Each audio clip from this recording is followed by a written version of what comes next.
నిర్మల్ జిల్లా ఎల్లాపూర్ ఘటనపై tea news వరుస కథనాలు ప్రసారం చేసింది. రెవెన్యూ సదస్సుకు వచ్చిన రైతు పట్ల ఏఎస్ఐ రామచందర్ అనుచితంగా ప్రవర్తించాడు. బలవంతంగా బయటకు ఈడ్చుకొచ్చాడు. ఏఎస్ఐ రామచందర్ తీరును టీ న్యూస్ ప్రపంచానికి చూపించింది. దాంతో ఏఎస్ఐపై కలెక్టర్ అభిలాష అభినవ్ ఆగ్రహం వ్యక్తం చేశారు. రామచందర్ తీరుపై రేవంత్ సర్కారు ఇంటా బయట తీవ్ర విమర్శలను ఎదుర్కొంది. దాంతో దిద్దుబాటు చర్యలు చేపట్టక తప్పని పరిస్థితి నెలకొంది. ఓవైపు టీ న్యూస్ కథనాలు, మరోవైపు సోషల్ మీడియాలో నెటిజన్స్ ట్రోల్ చేశారు. ఆ క్రమంలో రామచంద్రపై క్రమశిక్షణ చర్యలు తీసుకుంది. అతన్ని విధుల నుంచి తప్పిస్తున్నామని నిర్మల్ ఎస్పీ జానకి షర్మిల ప్రకటన చేశారు. మరోవైపు ఏఎస్ఐ రామచందర్ తీరును మాజీ మంత్రి హరీష్ రావు ఖండించారు.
నిర్మల్ జిల్లా ఎల్లాపూర్ ఘటనపై టీ న్యూస్ వరుస కథనాలు ప్రసారం చేసింది.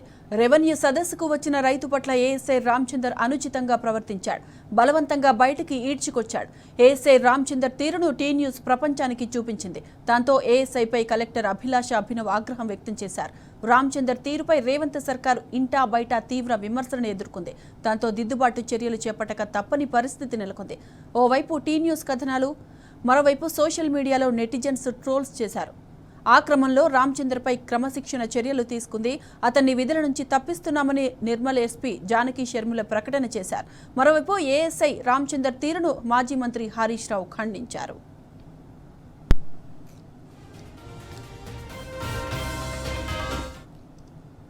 రైట్, ఇదే అంశానికి సంబంధించిన పూర్తి డీటెయిల్స్ మా ప్రతినిధి రాజును అడుగు తెలుసుకుందాం. రాజు, చెప్పండి. టీ న్యూస్ వరుస కథనాలతో ఏఎస్ఐపై ఎస్పీ జానకి షర్మిల చర్యలు తీసుకున్న నేపథ్యంలో మనం చూస్తున్నాం. ఇష్టం వచ్చినట్లు బిహేవ్ చేసిండు ఏఎస్ఐ అని ఆరోపణలు కూడా ఉన్నాయి. ఆ రైతులతో మీరు మాట్లాడారా?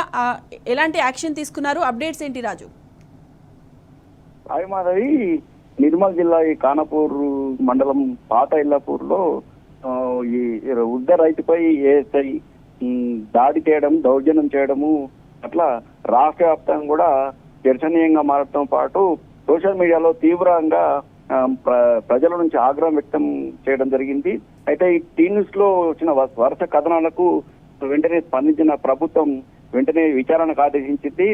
టీ న్యూస్ లో వరుస కథనాల కారణంగా ప్రభుత్వం వెంటనే సీరియస్ గా తీసుకున్న ఈ సంఘటన సీరియస్ గా తీసుకొని వెంటనే జిల్లా కలెక్టర్ ఈ సంఘటనపై సమగ్ర విచారణకు ఆదేశించిన అరగంటలోపే జిల్లా ఎస్పీ జానకి షర్మిల రామచందర్ అనుచిత ప్రవర్తనపై ఆగ్రహం వ్యక్తం చేస్తూ సస్పెండ్ చేస్తున్నట్టు ప్రకటించడం జరిగింది. ఇప్పటికే జిల్లా కలెక్టర్ అభిలాష అభినవ్ ఈ సంఘటనపై ఒక ప్రకటన విడుదల చేయడం జరిగింది. ఇలాంటి సంఘటన పునరావృతం కావద్దని చెప్పడం జరిగింది. అయితే కేవలం ఈ భూభారతి సదస్సులు రైతుల కోసమే ఏర్పాటు చేస్తున్నామని, రైతుల మంచి కోసమే, రైతుల భవిష్యత్తు కోసము, వారి సమస్యలను పరిష్కరించేందుకు ఏర్పాటు చేసిన ఈ భూభారతి సదస్సులలో రైతులపై ఇలాంటి పోలీసులు అనుచితంగా ప్రవర్తించడం ఏమాత్రం తగదని, ఇలాంటి చర్యలు పునరావృతం కాకుండా తగిన చర్యలు తీసుకుంటామని చెప్పడం జరిగింది. అలాగే ఈ ఖానాపూర్ మండలం పాత ఎల్లాపూర్ లో వృద్ధ రైతుపై ఏఎస్ఐ రామచందర్ ప్రవర్తించిన తీరు ఏమాత్రం సరికాదని, అది సభ్య సమాజం సిగ్గుపడేలా ఉందని చెప్పేసి పేర్కొంటూ తాత్కాలికంగా ఆయనపై ఇప్పటికే చర్యలు తీసుకోవడం జరిగిందని, ఆయన సస్పెన్షన్ కు ఆదేశాలు జిల్లా ఎస్పీ జానకి షర్మిల ఆదేశాలు జారీ చేయడం చెప్పడం జరిగింది. అదే ఇదే విషయంపై జిల్లా ఎస్పీ సైతము ఒక ప్రకటన విడుదల చేయడం జరిగింది. తాము ఫ్రెండ్లీ పోలీసింగ్ వ్యవస్థను జిల్లాలో రూపొందించామని, అయితే ఏఎస్ఐ రామచంద్ర ప్రవర్తన మాత్రం ఏమాత్రం సరిగా లేదని చెప్పేసి ప్రజలకు ఇబ్బందులు సృష్టించే విధంగా ఉందని, రైతులపై ఈ విధంగా అమానవీయంగా ప్రవర్తించడం పట్ల ఆగ్రహం వ్యక్తం చేయడం జరిగింది. ఇలాంటి చర్యలు పునరావృతం కాకుండా చర్యలు తీసుకుంటామని చెప్పడం జరిగింది. అయితే టీ న్యూస్ లో వచ్చిన ఈ కథనాలకు సర్వత్రా విమర్శ వ్యక్తం కావడంతో పోలీస్ వ్యవస్థపై ప్రజల నుంచి సోషల్ మీడియాలో తీవ్ర ఆగ్రహావేశాలు వ్యక్తం చేయడం జరిగింది. ఇలాంటి రైట్ ఘటన పునరావృతం కాకుండా చర్యలు తీసుకోవాలని చెప్పడం జరిగింది. Right Raju, thank you.